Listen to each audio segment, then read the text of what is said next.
Hello Jai, sasamahan niyo ako sa aking paglilinis ng bahay mga inday, no? Magwawalis talaga ako sa labas mga inday kasi ang dami na talagang mga damo-damo na huhulog dahil mga daon-daon ba. Ang ginawa dito mga inday, syempre nag-umpisa muna ako dito sa sala mga inday. So ito kasi mga niyog na ito inday, kinuha namin to kahapon. Syempre mga inday, unahin muna natin dito sa ating sala mga inday. Bago tayo mag-umpisa sa labas na magwalis. So malawak-lawak talaga yung pagwawalisan ko mga inday ko. Inayos ko muna tong aking mga pinaglabahan mga inday, pero hindi ko muna to siya tutupin kasi tinatamad pa ako. Siya ko na siya tutupin pag hindi na talaga ako tatamarin. Sa ginawa ko dito sa mga niyog at buko mga inday, nilagay ko lang siya dito para hindi naman pangit. Nagpakuha kasi ako sa asawa ko ng buko mga inday kasi nga may UTI ako. Kailangan ko to at ipakita ko sa inyo yung kinuha namin mga puso mga inday, no? Hindi na ako nakapaglinis sa loob ng bahay mga inday kasi si Bibi talagang naglilinis doon. So ginawa ko mga inday para pantay kami. Dito na lang ako sa sala mga inday tsaka sa labas mga inday. Ipinakita ko sa inyo yung kumunting kahoy mga inday kay mama kayo mga inday. Masarap yung sa ingin mga inday tsaka isa-usa mo talaga sa bagoong. Pagkatapos ko ayusin yung mga sampay-sampay na pangit sa mata tingnan mga inday, ginawa ko nagwawalis na ako mga inday. Pagkatapos ko sa sala maglinis mga inday, dini na naman ako sa loob, sa labas mga inday. Every morning ko na yan iwawalisan mga inday, no? Kasi lalo na yung mga ipot ng manok, syempre nilalangaw. Ang ginagawa ko mga inday, nililinisan ko na mga inday ko. Sa hindi naman halata mga inday na ang dami talaga ng manok ng aking asawa, no? So ginawa ko niyang kumuha ko ng abo ng doon sa abuhan at nilagay ko sa mga ipot nila bago ko siya wawalisan, di ba? So hindi naman halata na napakarami talaga ng manok niya mga lalaki.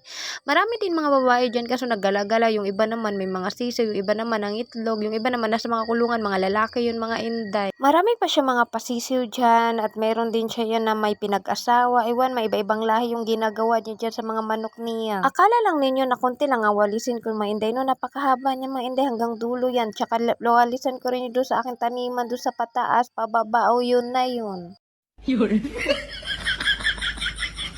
Kano bito tinatamad ka na mag-voice over pero wala kang magagawa kasi kailangan mo talaga mag-upload araw-araw. Inayos ko muna tong tali ng aking aso, no? Bago ko to siya dadaspanin. Dadaspanin ko to siya para itapon ko na doon kasi kung hindi ko to na doon ko pa itatapon na taglan. Lahaba talaga ng wawalisin ko. Nagagalit na sa akin siguro ang aking Bruno, no? Sabi niya, dugaya ani maglimpyo ning akong amo ba? Kay kagutom na nanauhaw man na gunat siya diha, uy. Hindi naman halata na nauhaw ang aking mga aso, no? Lalo na kung manok day. Ito, ginawa ko tapos na ako doon nagwawalis. Dito na naman ako sa taas mga inday. Ang hirap talaga pag maging vlogger ka, lalo na yung wala ka bitaw tig-video. So ginawa ko, kumuha ko ng upuan at doon ko tinungtong ang aking cellphone mga inday. Stays muna tayo sa mga ating kung saan natin patong-patong ang ating cellphone mga inday, no? Kasi hindi pa natin afford bumili ng lagay ng ating pagbablog. So akala nyo mga inday na mabilis lang yun, mahal, ano po yan, malayo. So pinapast forward ko na lang yan, no? Para hindi naman mahaba ang aking pagbibideo. Ganyan yung mga inday, akala nyo pag kayo pumunta dito, napakahaba talaga niya. So sinali ko na rin dito banda ilaninong mga inday, niwalisan ko na rin para isahan na talaga iri. Kasi talaga minsan yung anak niya dito naglilinis, inahiya na rin ako mga inday kasi sa kanila talaga iri. Panay na lang tayo ng salita ng iri, baka na naman mga anak kasi nag-iri-iri na.